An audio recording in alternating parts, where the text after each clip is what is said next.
À rồi. Văn Tiền đã thực hiện vào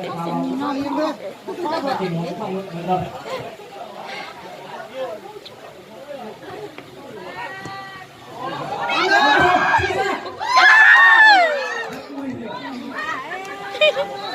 Tuy nhiên thủ môn Văn Quyết đã kịp thời đẩy bóng đi từ Việt Nam cho tình huống vượt rồi. Cam mà hai giảm mất. Sân chơi như thế này. Cam thì trong cái còn nhưng mà siêu mà cam ngoài rất là nỗ lực để có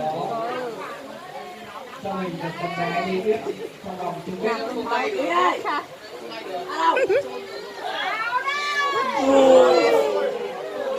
Đấy chỉ cần chạm ngực là được, chạm mồm cũng được, tại bé nó vào thôi. Tuy nhiên là với chiều cao kiên cố thì vẫn chưa không thể chung được những pha xử lý chính xác trong tình huống vừa rồi. Để ý bóng vào, để ý bóng nào. Trời lại một mưa to và tỷ số lúc này vẫn đang là 3-4.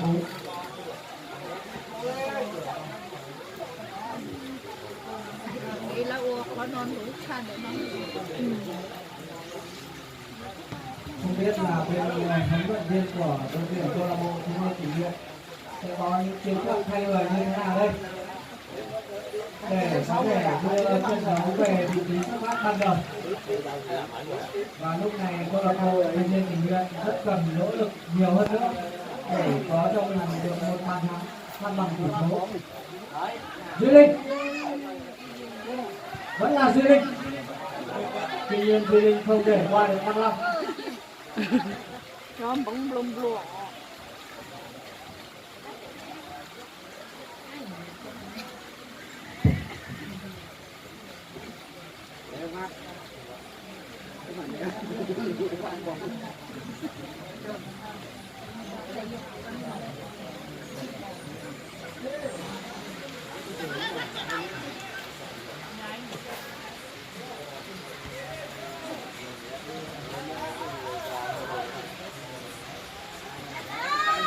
Phát triển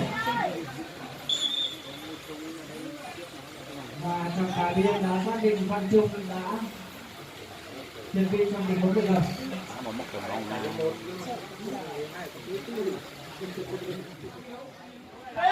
Còn nếu cho bóng vào trung lộ, tuy nhiên là có những ba cầu thủ hậu vệ của đội tuyển xã Mường Bơn tham gia bóng bắt trong tình huống vừa rồi. Đạt Định, Duy Bảy, An Nam.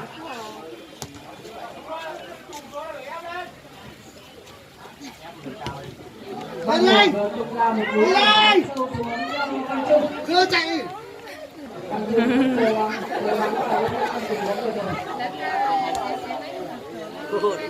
Thủ môn Văn Quyết đã bị đời xử lý gọn nhẹ tình huống bóng.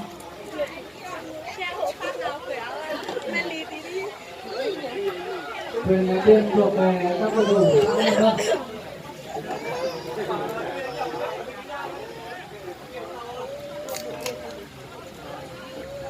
An Nam. Bóng đã đi hết mình lên bóng. Có thể cho tớ làm.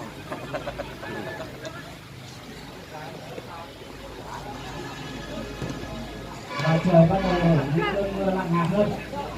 Đưa để ý bóng vào. Khiến cho trận đấu cũng Ra ngay chạy một mình ra. Duy Linh, Đưa để ý bóng ơi. Văn Long. Rất tiếc là sân chân. Em ơi. Văn Long có điểm mất bóng. Bỏ hết tiền ơi.